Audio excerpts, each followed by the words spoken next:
Indian informative studio में आपका बहुत बहुत स्वागत है। मैं हूं आपके साथ यासिर मसरूर। कुछ दिन से नेपाल अपनी मर्यादा भूल रहा है। नेपाल पर चीन का हाथ है, हम सब जानते हैं। कुछ दिन पहले वो दावा कर रहा था, हिंदुस्तान के कुछ हिस्सों को अपना बता रहा था, जब तक शायद हिंदुस्तानी जनता ने कुछ नहीं कहा। लेकिन अब जो दावे नेपाल कर रहा है उससे पूरी हिंदुस्तानी जनता ही नहीं बल्कि पूरी दुनिया में आक्रोश है।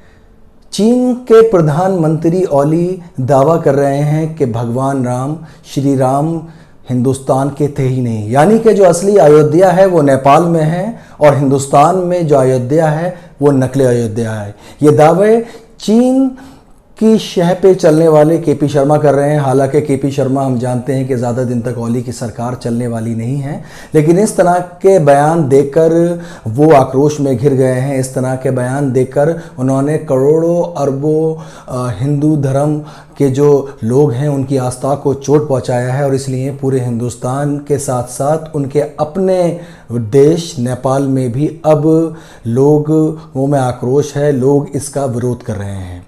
हम आपको बता दें कि ओली चीन के साथ हमेशा इनका साथ रहा है, माने को सब कुछ वो चीन को सौंप चुके हैं। तो जो वो चीन को सौंपें वो उनकी संपत्ति है, हमें इससे कोई फ़र्क नहीं पड़ता। लेकिन अगर वो हिंदुस्तानी करोड़ों अरबों लोगों की आस्था को चोट पहुंचाएंगे तो ये उनके लिए ठीक नहीं होगा।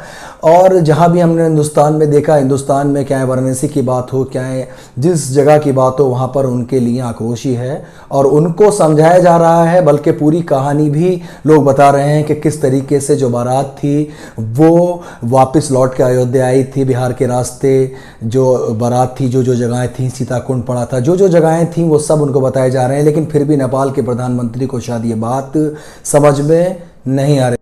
जब एक जगह से रिश्ते ख़राब होते हैं और दूसरी जगह से रिश्ते मजबूत होते हैं, जैसे कि हम सब जानते हैं, जग जाहिर है कि भारत और नेपाल के रिश्ते बहुत अच्छे थे। हाल ही में जब साथ मिला चीन का नेपाल को, भारत से रिश्ते भी ख़राब हो गए और अब इस तरह के विवादित बयान देकर वो उन रिश्तों को और ख़राब कर रहे हैं। तो फिर किसी और इन्फॉर्मेटिव न्यूज़ के साथ होगी आपके साथ मुलाकात। केपी शर्मा ओली के इस बयान पर अगर आपको कुछ कहना है तो कुछ आप लिख सकते हैं indian.informative@gmail.com पे, या फिर कमेंट बॉक्स में भी आप बता सकते हैं। तो फिर किसी और इन्फॉर्मेटिव न्यूज़ के साथ होगी आपके साथ मुलाकात। आप बने रहिए इंडियन इन्फॉर्मेटिव स्टूडियो के साथ। जय हिंद।